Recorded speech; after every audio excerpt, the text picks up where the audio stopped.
کہ ایک صاحب کہتے ہیں کہ میں نے ایک ٹیکسی پکڑی اور میں اس ٹیکسی میں بیٹھا اور میں ٹیکسی میں جا رہا، تو اچانک سے ایک برابر میں سے ایک گاڑی آئی جو میری ٹیکسی کے آگے آ گئی، اور ڈرائیور نے جو ہے وہ بریک لگائی، اور اس بریک لگانے کے بعد جو ہے وہ مطلب ایکسیڈنٹ ہوتے ہوتے بال بال بچ گیا۔ وہ جو گاڑی میں جو وہ آدمی بیٹھا ہوا تھا، جو برابر والی گاڑی کا آدمی تھا، وہ اٹھا، اس نے بہت مطلب گندے گندے الفاظ استعمال کیے، گالن گلوچ کی، اور کچھ اس طرح کی لڑائی والی کیفیت ہو گئی تھی۔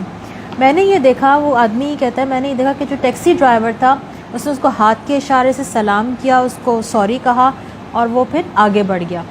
تو وہ کہتے ہیں کہ میں نے اپنے ٹیکسی ڈرائیور کو حیرت سے دیکھا اور اس کو یہ کہا کہ وہ تو تمہارے اس طرح آگے آ گیا تھا اور تم نے اس کو صرف ہاتھ کے اشارے سے سلام کیا، اس کو دعا دی، اس کو سوری کی، اور ہم آگے بڑھ گئے، تو اس کے پیچھے کیا راز ہے؟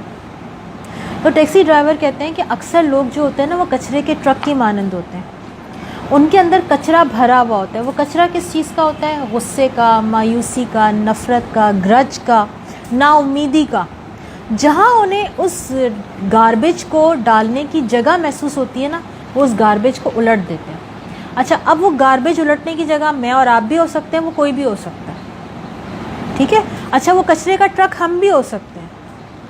آپ دیکھیں کہ اکثر وہ کچرے کا ٹرک ہم ہی ہوتے ہیں، کیونکہ ہمارے اندر وہ غصہ، مایوسی، نفرت اتنی زیادہ بھری ہوئی ہوتی ہے کہ ادھر ہماری کسی سے انبن ہوئی اور ادھر ہم نے کسی کا غصہ کسی کے اوپر نکال دیا۔ ایسا کیوں ہوتا ہے؟ ایسا اس لیے ہوتا ہے کہ ہم اپنے اندر کا کچرا صاف نہیں کرتے۔ تو بالکل اسی طرح سے آپ یہ دیکھیں کہ بچوں کی حرکتوں پر بھی ان کو ڈانٹنا، ان کو مارنا، ان کے اوپر تنقید کرنا، یہ کوئی فطری عمل نہیں ہے۔ ہم بچوں کو جب ڈانٹتے ہیں اور مارتے ہیں تو ہم اس کے لیے کیا ورڈز استعمال کرتے ہیں؟ بہت اچھے الفاظ استعمال کرتے ہیں، یقیناً نامناسب ہی الفاظ استعمال کرتے ہیں۔ کیا یہ فطری عمل ہے؟ یقیناً نہیں ہے، یہ فطری عمل نہیں ہے۔ جب یہ فطری عمل نہیں تو ہم یہ کہاں سے سیکھتے ہیں؟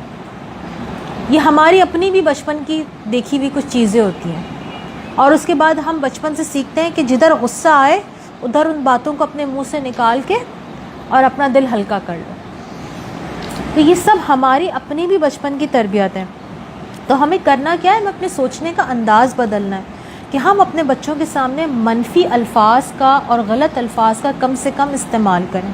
یعنی یہ بات بے انتہا سوچنے اور سمجھنے کی ضرورت ہے کہ میں اور آپ اپنے بچے کے سامنے کس طرح کے الفاظ کا استعمال کر رہے ہیں کہ جس کے بعد بچے کی تربیت پر کیا اثرات پڑتے ہیں۔ دیکھیں، جو لفظ میں استعمال کروں گی وہی لفظ میرا بچہ استعمال کرے گا۔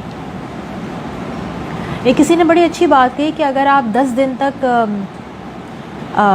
کوئی ڈرامہ دیکھتے رہیں، کامیڈی ڈرامہ دیکھتے رہیں، کوئی طنز بھرا کامیڈی ڈرامہ دیکھتے رہیں، تو 10 دن کے بعد آپ کی اپنی کیفیت یہ ہو جائے گی کہ آپ ہر ایک کے ساتھ کامیڈی کرنے لگ جائیں گے۔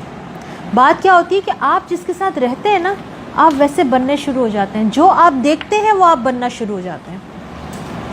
تو کرنا کیا ہے کہ آپ نے ایک محبت اور خوشی کے ساتھ اپنے حالات کو چینج کرنے کی کوشش کرنی ہے، اپنے بچوں کے ساتھ اپنے رویے کو بہتر کرنا ہے، اپنے بچوں کے ساتھ اپنے رویے کو بہتر بنانے کی کوشش کرنی ہے۔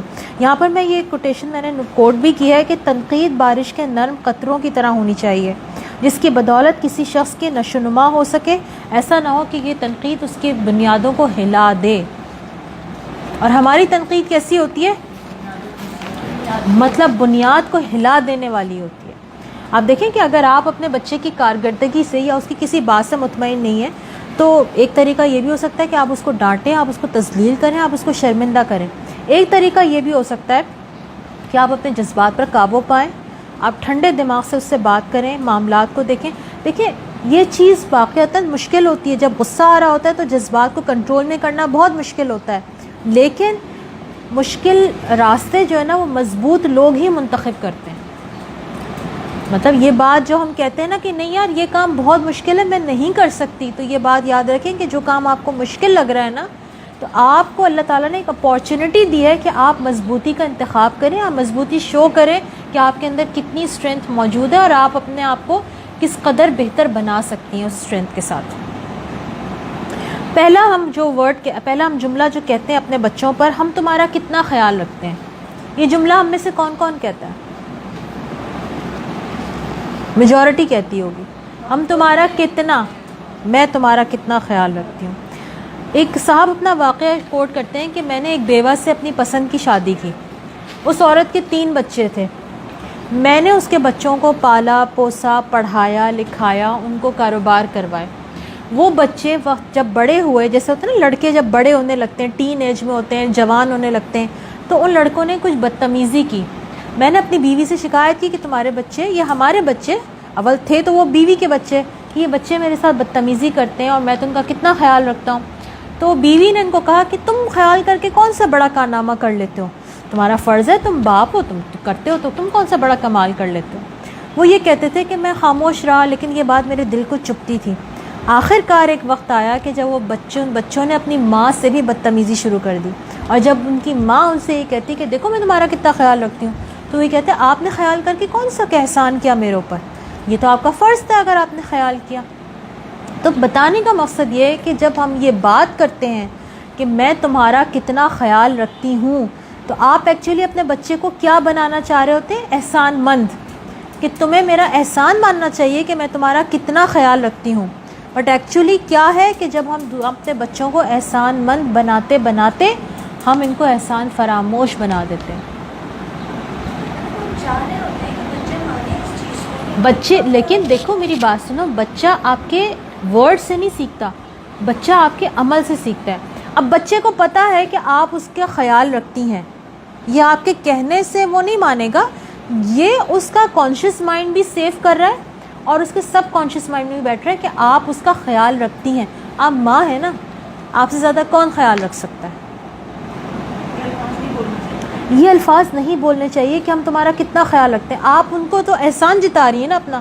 جب آپ ان کو احسان جتائیں گی، آپ کی یہ کوشش ان کو زندگی میں آگے جا کر احسان فراموش بنا سکتی ہے.